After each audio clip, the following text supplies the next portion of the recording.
আপনারা আগে জানেন, এটা অনেকবার ডিসকাসড হয়েছে যে একই ব্যক্তি প্রধানমন্ত্রী, সংসদ নেতা এবং দলীয় প্রধান এই একাধিক পদে থাকতে পারবেন কিনা।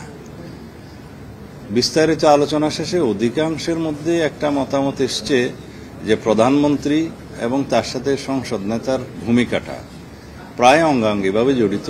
এই দুই ক্ষেত্রে একত্রে প্রধানমন্ত্রী এবং প্রধানমন্ত্রী লিডার অব দি হাউস থাকতে কোনো অসুবিধা নেই। এক্ষেত্রে মোটামুটি যেটা আমি কনসেনসাস দেখেছি যে প্রায় সকলেই একমত। কিন্তু দলীয় প্রধানমন্ত্রী হতে পারবেন কিনা এই ক্ষেত্রে কিছু বিতর্ক হচ্ছে।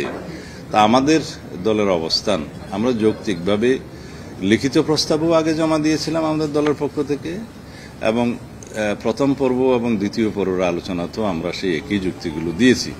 তার মধ্যে আপনাদের মাধ্যমে জাতিকে জানানোর জন্য কয়েকটি যুক্তি আমি আপনাদের মাধ্যমে উপস্থাপন করতে চাই।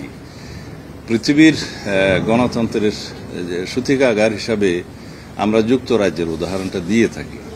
সেখানেও দলীয় প্রধান এবং প্রধানমন্ত্রী একই ব্যক্তি হয়ে থাকেন।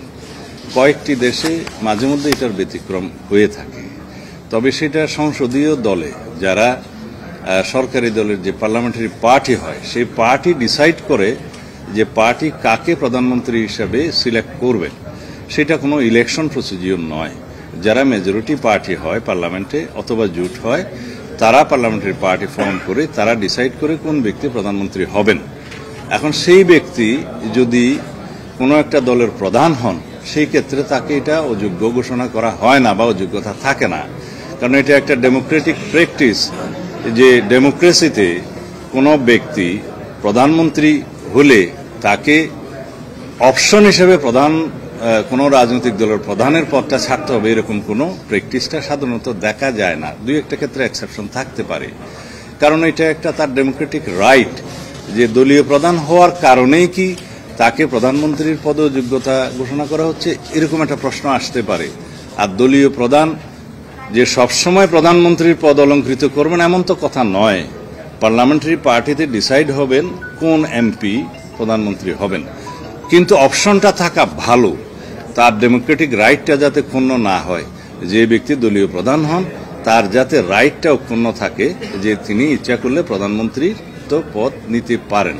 সেই জন্য আমরা বলেছি যে এটা ওপেন থাকা ভালো, যে দলীয় প্রধান ইচ্ছা করলে প্রধানমন্ত্রীত্ব নিতে পারেন যদি পার্লামেন্টারি পার্টিতে ডিসাইড হয়।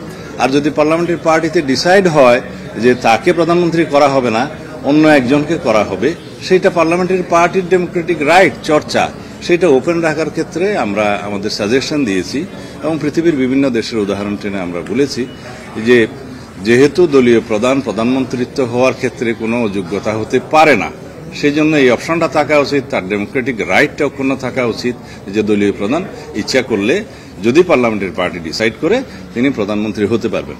এইটা হচ্ছে আমাদের যুক্তি।